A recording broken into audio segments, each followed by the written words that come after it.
trong bắt đầu cuốn mình sắm khăn trên môi cứ rồi bia rong chà la bán rồi ta sẽ ở Thái và sẽ ta chà la vặt và bờ tại Việt Nam rồi bây giờ bên dưới sọc mấy cho nó phạt tính và đôi giờ thì ông khơi là chà la vặt tại Việt Nam អូខេសួស្តីអ្នកទាំងអស់គ្នាសូមស្វាគមន៍មកកាន់កម្មវិធី podcast ដែលនិយាយអំពីផលិតផលកពើថ្ងៃនេះខ្ញុំមានភ្ញៀវកិត្តិយសពិសេសមួយដែលគាត់គឺជាក្រុមការងាររបស់ក្រុមហ៊ុនជូរ៉ាខេប្រចាំនៅប្រទេសកម្ពុជារបស់យើងចង់ដឹងថាថ្ងៃនេះគាត់មានអ្វីដែលប្លែកគាត់មានអ្វីដែលថ្មីដើម្បីចាត់ជូនទៅកាន់អ្នកទាំងអស់គ្នាជួបជាមួយនឹងគាត់ទាំងអស់គ្នាជម្រាបសួរបង ok សួស្តីវិចិត្រនឹងសួស្តីបងប្អូនទាំងអស់គ្នាខ្ញុំឈ្មោះតាខ្ញុំនៅផ្នែកលក់ខាងតំណាងក្រុមហ៊ុនក្រពើនៅប្រទេសថៃ អរគុណបងដែលបានផ្ដល់ពេលវេលាអញ្ជើញចូលរួមនៅក្នុងកម្មវិធី podcast របស់យើងនៅក្នុងពេលនេះបាទបងតេតូនជាមួយនឹងផលិតផលកពើដោយបងបានដឹងត្រាប់ហើយថានៅក្នុងប្រទេសកម្ពុជារបស់យើងតេតូនជាមួយនឹងផលិតផលកពើឥឡូវនេះគឺកំពុងតែលក់ដាច់ខ្លាំងមែនទែនមិនថាតាមបណ្ដាខេត្តឬក៏រាជធានីភ្នំពេញបងអាចជួយចែករំលែកបន្តិចបានទេតេតូនជាមួយនឹងផលិតផលកពើតើនៅក្នុងរោងចក្រជូរ៉ាខេផ្ទាល់បាទមានផលិតផលកពើណាខ្លះបាទបងអាចជួយរៀបរាប់ទៅកាន់បងប្អូនយើងផង ok វិចិត្រសម្រាប់ផលិតផលក្រុមហ៊ុនកពើនេះយើងមានទាំងពីស៊ីម៉ងកាវមិនសើបៀករងការពារជ្រាបទឹកហើយនឹង skin coat ដែរអញ្ចឹងបើសម្រាប់ស៊ីម៉ងកាវនេះគឺយើងមានទាំងពីស៊ីម៉ងកាវឆាឡាវ៉ាន់ស៊ីម៉ងកាវពស់ខៀវពស់បៃតងក្រហមប្រាក់និងមាសប៉ុន្តែបើសិនជាស៊ីម៉ងកាវគឺលោកដាច់បំផុតគឺឆាឡាវ៉ាន់និងស៊ីម៉ងកាវពស់ USA ក្រហមបាទខ្ញុំឃើញមិនសូវបៀរងឆាឡាវ៉ាន់ដែលខាងខ្លាចរឿនដែរហើយខ្ញុំចង់បដិបត្តិមានសំខាន់ជាមួយគឺមិនសូវបៀរងឆាឡាវ៉ាន់ត្រូវតែសេអក្សរថៃបាទគេថាឆាឡាវ៉ាន់បាទបើសិនជាទាជនទាំងអស់គ្នាឃើញមិនសូវបៀរងឆាឡាវ៉ាន់ប៉ុន្តែបើភាសាផ្សេងគឺអត់មានរបស់ក្រុមហ៊ុនចរខេទេបាទ អរគុណបងដែលបានបកស្រាយជាមួយនឹងប្រភេទម្សៅរងឆាឡាវ៉ាន់បាទហើយក៏ខាងខ្ញុំក៏មានសំណួរជាបន្តទៀតបាទដើម្បីសួរទៅបងក៏ដូចជាចង់ឲ្យបងបញ្ជាក់ទៅកាន់បងប្អូនរបស់យើងបាទក៏ដូចជាជាងបរិយឬក៏បច្ចេកបាទតើតូនជាមួយនឹងម្សៅរងដដែលទេភីបាទអញ្ចឹងភីអាចបកស្រាយបន្តទៀតបានទេបន្ទាប់ពីម្សៅរងឆាឡាវ៉ាន់យើងមានម្សៅរងប្រភេទណាខ្លះបាទសូមភីជួយបកស្រាយបន្តទៀត ម្សៅរង silver បាទនេះគឺម្សៅរង silver នេះយើងប្រើសម្រាប់កន្លែងទូទៅណាខាងក្រៅក្នុងបានទាំងអស់ហើយសម្រាប់ច្រោះក្រូគឺ1.7 mm 1.7បាទអានេះគឺយើងប្រើបានទាំងអស់បាទបាទអានេះក៏សម្រាប់ក្រុមហ៊ុនកពើបាទមានផ្លាកសញ្ញាកពើមានអក្សរថៃថាចរខេទីមួយគឺម្សៅរងចំហ premium plus បាទអានេះគឺសំខាន់មួយគឺមានបច្ចេកទេស microban ដូចយើងមើលមានផ្លាកសញ្ញាថាវាជួយការពារស្នាមខ្មៅស្លែកខ្មៅបានដោយថាលក្ខណៈថាតាមផ្ទុកទឹកយើងមានស្នាមខ្មៅស្លែកខ្មៅបើយើងប្រើម្សៅរងបាននេះគឺវាជួយការពារបានដែរហើយទីមួយគឺមានបច្ចេកទេស hydrophobic ដោយលក្ខណៈថាវាជួយកាត់បន្ថយការមើលទឹកចុះទៅខាងក្រោមបានក្រូយើងបានវាជួយការពារឲ្យក្រូយើងមានការផ្ទុះឬមានការសើមអីបានអូខេអានេះគឺម្សៅរងពីមានផ្លាស់ហើយខ្ញុំមាន30ជាងពោះដែរអូបាទមានច្រើនពណ៌បាទមានច្រើនពណ៌អូខេបាទតោះចុះភីឥឡូវជាបន្តទៀតចុះសម្រាប់ម្សៅរងប្រភេទនេះវិញបាទភីជួយបកស្រាយតិចទៅអូខេម្សៅរងនេះឈ្មោះម្សៅរង platinum បាទ platinum ដូចបើនិយាយសុខមែនគឺម្សៅរង platin បាទដូចឲ្យអ្នកអង្គឃើញថាម្សៅរង platinum នេះគឺក្នុងអាងទឹកអញ្ចឹងយើងចំណាំបានងាយស្រួលថាម្សៅរង platinum គឺយើងប្រើសម្រាប់អាងទឹកដែលមានជាតិខ្លមានជាតិខ្លជាតិមេលហ្នឹងគឺយើងប្រើម្សៅរងនេះបានគឺវាធន់នឹងពី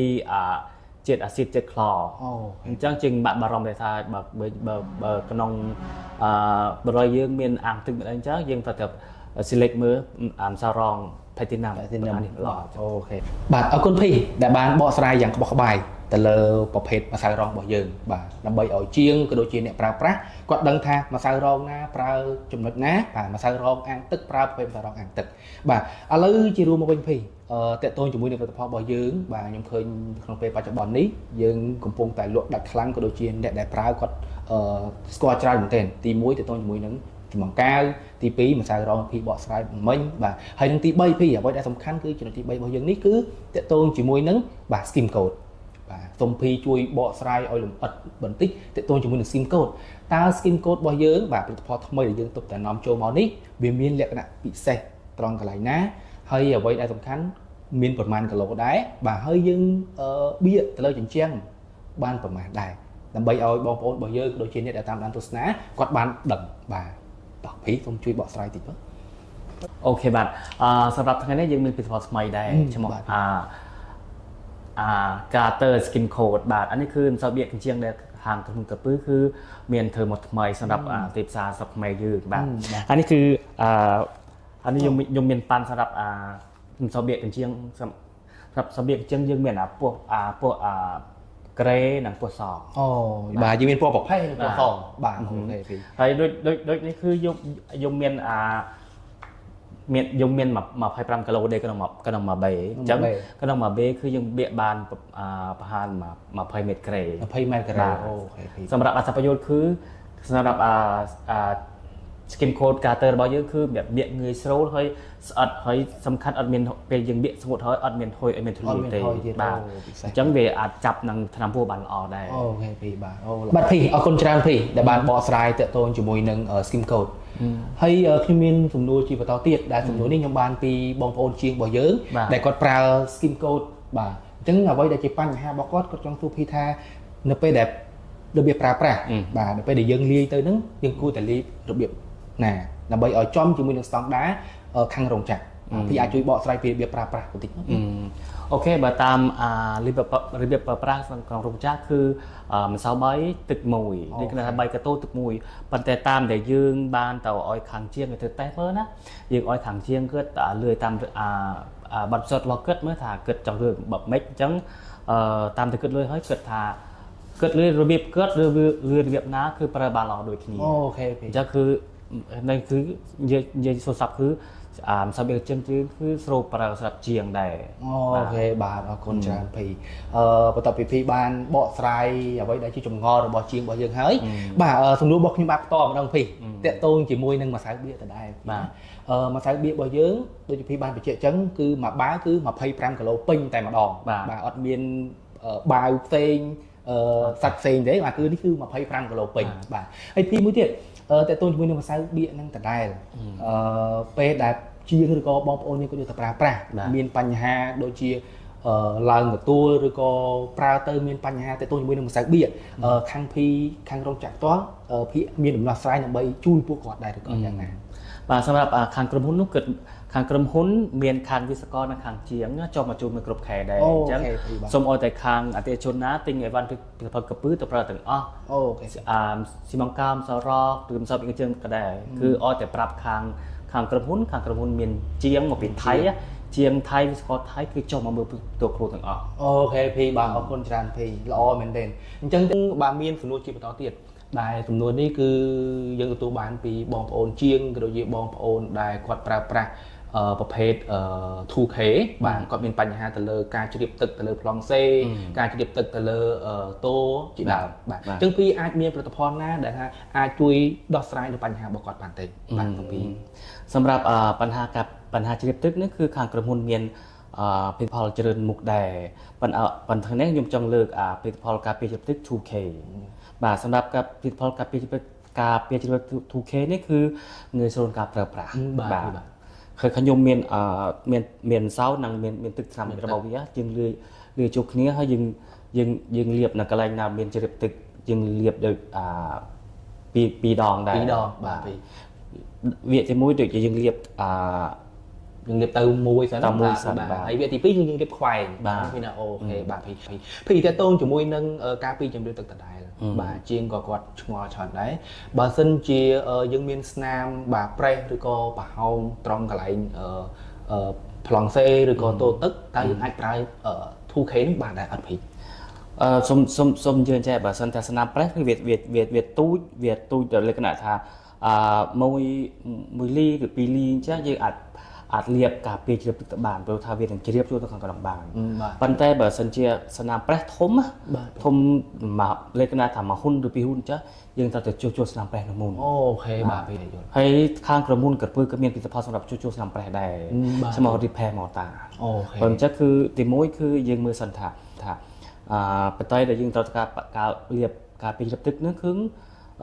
មានស្នាមប្រេះអត់បើមានស្នាមប្រេះគឺជួសសិនអូ អូខេបាទ 2K ពេលយើងទិញយើងនឹងមានអាមសៅគេហៅ part A ហើយទឹកថ្នាំហៅ part B អញ្ចឹងពេលយើងទិញគឺយើងបានឈុតចេះម្សៅ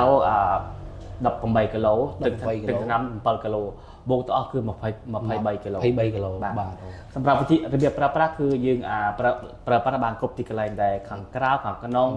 វេរ៉ុងដាឬដំបូលប្រើបានទាំងអស់ អូខេយើងយកពីនេះលើជួបគ្នាម្សៅទាំងទឹកលើជួបគ្នាហើយយើងលាបពេលយើងលាប2ដងលាប2ដងបាទឲ្យវាកើតសញ្ញាមោកអូខេអញ្ចឹងគឺបើយើងលាបទូស្ងួតហើយយើងក៏ក្រាគ្រូទៅលើបានតាមធម្មតាបាទពីទៅទៅនឹងការលាបហ្នឹងយើងប្រើរយៈពេលប្រហែលនាទីដែរបាទបើដូចទឹកទី1បើយើងលាបពេញបតីយើងហើយយើងទុកឲ្យស្ងួតក្នុង1ម៉ោងឬ1ម៉ោងកន្លះហ្នឹងស៊ីសងលើអាកាសធាតុបើសិនជាយើងលាបលើដំបូលអាកាសវាក្តៅអាចតែ30នាទីវាស្ងួតហើយដែរអូខេបាទតាម10នាទីអញ្ចឹងភីណែនាំជាបន្តទៀតភីតេតូនជាមួយនឹងរបៀបប្រើប្រាស់យើងជាបន្តទៀតបាទភីបាទហើយដូចខ្ញុំប្រាប់ថាទឹកទី1យើងលាបហើយ30នាទីហើយយើងលាបទឹកទី2លាបទឹកទី2ហើយយើងអាចទុកបាន3ថ្ងៃទុកឲ្យវាស្ងួតល្អខ្លាំងហើយយើងបានក្រាលក្រូពីលើក៏បានអូទុក3ថ្ងៃឬក៏បងជាមានចង់ធ្វើតេស្តក៏សូមឲ្យលាបការពេលទុក3ថ្ងៃសិនបានធ្វើតេស្តត្រាំទឹកបាទអានោះគឺសំខាន់គឺទុកវា3ថ្ងៃសិនបាទសិនជាស្នាមប្រេះធំជា2លីយើងត្រូវទៅជួសជុលវាមុនជួសជុលសិនបាទជួសជុលវាមុនយើងអាចយកស៊ីម៉ង់ឬយកអីបិទពីជួសជុលវាឬក៏ខាងក្រុមហ៊ុនក៏មានស៊ីម៉ង់សម្រាប់ជួសជុលដែរឈ្មោះ repair mortar យើងអាចយក repair mortar គឺយកមកជួសជុលស្នាមប្រេះមុនសិនអូខេជួសជុលហើយយើងបានលាបការពេលជ្រាបទឹកតាមក្រោយអូខេនេះគឺអានោះគឺរបៀបប្រើប្រាស់របស់ការពេលជ្រាបទឹក 2K អូខេបាទអរគុណច្រើនភីដែលបានបកស្រាយអញ្ចឹងភីតេតិនជាមួយនឹងបញ្ហាក៏ដូចជាតេតូនជាមួយនឹងផលិតផលរបស់យើងបាទបងប្អូនជាងរបស់យើងក៏ដូចជាអ្នកដែលតាមដានទស្សនាវីដេអូរបស់យើងគាត់បានយល់ច្បាស់បដាហើយបាទតេតូនជាមួយនឹងទី1ស៊ីម៉ង់កាវបាទទី2ម្សៅរងទី3 skim coat ទី4ក៏ដូចជា 2K នេះតតែម្ដងបាទបើសិនជាបងប្អូនឬក៏ម្ចាស់ដេប៉ូឬក៏ម្ចាស់បរិយបាទឬក៏បងប្អូនដែលតាមដានទស្សនានៅវីដេអូនេះបងប្អូនដែលមានចម្ងល់ឆ្ងល់ចង់សាកសួរអំពីបញ្ហាដែលតេតូនជាមួយនឹងបាទ product របស់ចរខេបងប្អូនអាច comment បាទនៅខាងក្រោមវីដេអូនេះបាទអូខេជាចុងក្រោយវត្តមានខ្ញុំបាទវិចិត្ររួមជាមួយនឹងខ្ញុំភីតាសូមអរគុណបងប្អូនទាំងអស់គ្នាដែលបានតាមដានទស្សនាជាមួយនឹង podcast មួយនេះសូមអរគុណ